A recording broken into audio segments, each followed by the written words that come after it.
So my name is Kelly O'Brien. I am a sculptor and installation artist, and the themes I work with are care and repair for our natural world, biodiversity, and connectedness to nature. And I work mainly in natural materials that are created with using completely non-toxic, biodegradable, easily sourced materials that I combine in different ways to create sculpture. And yeah, that's me.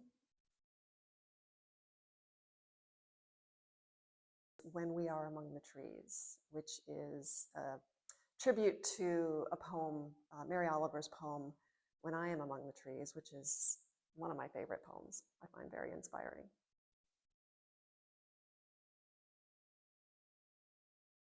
So as I mentioned, I am working related to climate, environment, um, connection to nature, biodiversity, and all of this came about during the pandemic when we all spent a lot of time outdoors, and I found that to be a source of great solace at a time that I think was, obviously difficult for everyone. And I felt very held by nature, very cared for. And at the time, I was just coming off of my master's degree studies in the UK for my MFA.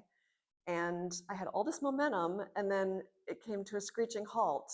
So it gave me an opportunity to take another look at what I was doing and what I had just done for the last 2 years of study, and to kind of slow down. And it turned out to be a silver lining because I actually decided to completely change what the materials I'd been using in my academic studies. I was using hot glass and steel and resins and fiberglass and making sculpture, but they were all very toxic or high carbon footprint materials.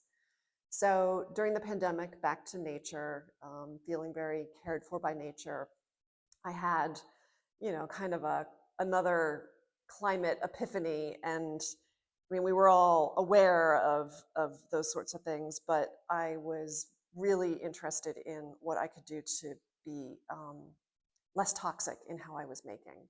And so I was interested in how to not contribute to the problem of toxicity in the ways I was making and what I was making and the materials I was using, and also to actually take better care of myself and the environment that I was working in, due to the materials I was using. So that was the start of it.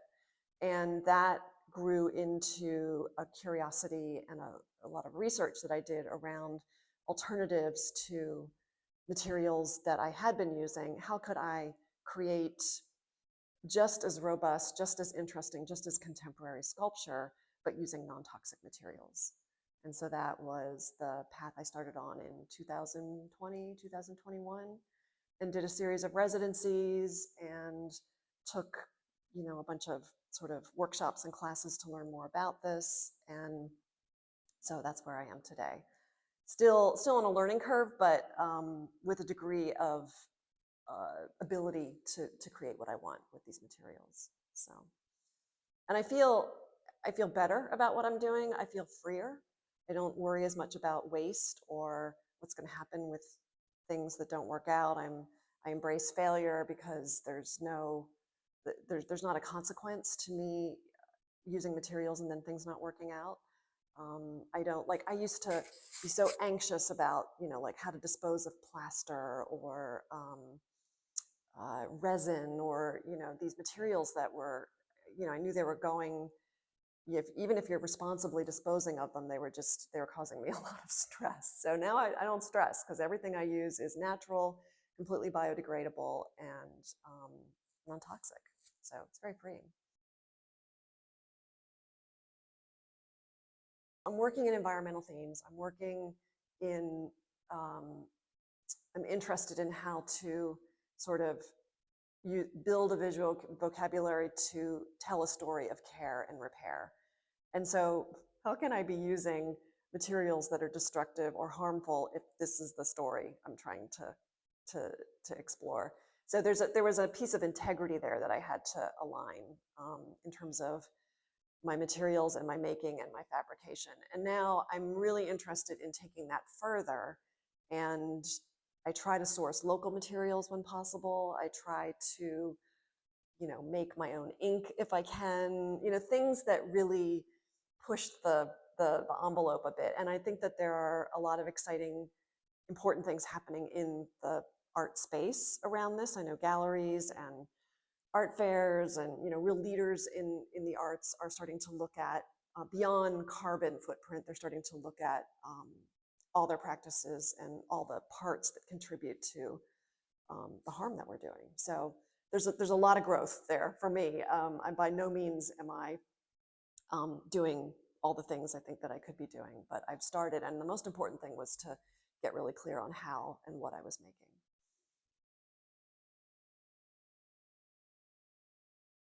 I was very inspired actually by the design industry, which is where I first looked at these alternative materials being used, because in fine art, I wasn't seeing that so much, but in industry and like the packaging industry, some of the building materials, this is where I first learned about mycelium, which is fungi roots. First learned about industrial uses for that, which are amazing, kind of mind-blowing. So, and it turns out to be a wonderful casting and sculpting material. So that was sort of that was the gateway for me. And then everything else is just sort of, accelerated from there. But to your point, using my art practice as a platform to talk about these things is really exciting for me. That keeps me going. That keeps me wanting to reach more and more people with some of these ideas.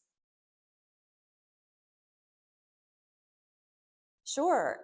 This is part of When We Are Among the Trees. This piece is vertical, sort of using the verticality of a woodland as a starting point. The materials are bioplastic, so they are largely gelatin, distilled water, a little bit of agar, which is a seaweed-based product. See what else is in there. I think that's it. That's in these. There's some pine that's included in some of the casts. So, and these are individually cast elements that are then put together to aggregate into larger forms. And I try to use molds like yogurt tops or recycled materials that, again, are not sort of adding to the problem. Silicone baking, type of containers, things that are readily available and that I don't have to make my own molds necessarily. Yeah, so that's the sort of the how I made it and with what I made it. And then the idea is to sort of create this sense of being in a woodland and the wonder, and yeah, I'm playing with sort of the peace and calm that I experience when I'm in a woodland. And yeah, just playing with these ideas here. Well, trees are definitely communities. I mean, there's a lot of really interesting research about how trees rely on each other. I don't know if you know Suzanne Simard. She's a Pacific Northwest forestry professor at one of the universities up there. Anyway, she has a lifetime's work of proving basically that there are these mycelial networks. And she's the one that has sort of broken the code on, well, I mean, I think this is indigenous knowledge. I think it's ancient knowledge, and we're just starting to put Western science to it. But proving that there are these mother trees that are then supporting, sort of these little tiny forests of babies around them, and that they're all interconnected and they're sending messages to each other and communicating. And I find that fascinating and so inspiring, because trees are not individuals, they can't survive on their own, basically. So she's been taking on traditional forestry practices in Canada. And yeah, that's been her lifelong work, is sort of getting the industry to see that trees grow better when they can communicate with biodiversity and not, these sort of industrial tree farming that's been the tradition. as a working professional artist, definitely later in life. It wasn't until I moved overseas about, at this point, 15 years ago, we moved over. And I was able to retrain as an artist. I went back to art school when we lived in Germany. Then I got my master's degree, my MFA in the UK. And that was a fabulous opportunity. Before that, I was in adult education in sort of the consulting world.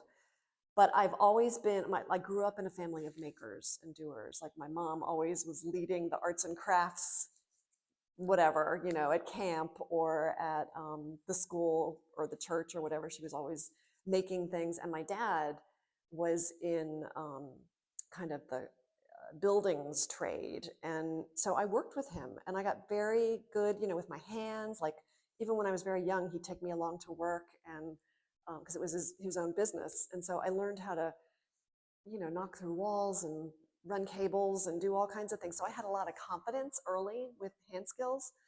And then I trained as a classical dancer. So I had a very sort of uh, rigorous grounding in the discipline of sort of just creative expression. And I think all of that led me then to come full circle back to a visual arts career in midlife. We're doing a nature writers reading circle here, and this is inviting people to join us for a conversation about all of these themes, sort of underpinned by nature writers that I find inspiring. And they're anyone from Mary Oliver, who I mentioned earlier, to Wendell Berry, who's a fabulous poet and writer and farmer. Ada Limon, who is, I think, currently the US Poet Laureate. There's an anthology that I pull from called All We Can Save, which is a bunch of different essays around climate and environment and care and repair. And it's just a conversation where we'll sit, you know, depending on how many people show up, we'll sit together. We'll each have a copy of the essays or the poems, and then everyone will be invited just to read a few stanzas or paragraphs or whatever. We'll just do a round robin aloud so that we can read each piece. And then I have a series of questions or invitations or provocations that I ask to get people talking about what we're reading. And yeah, it's worked. I've done it in the UK and here, and it's always turned out to be a really nice conversation that gets us to the heart of some of these themes.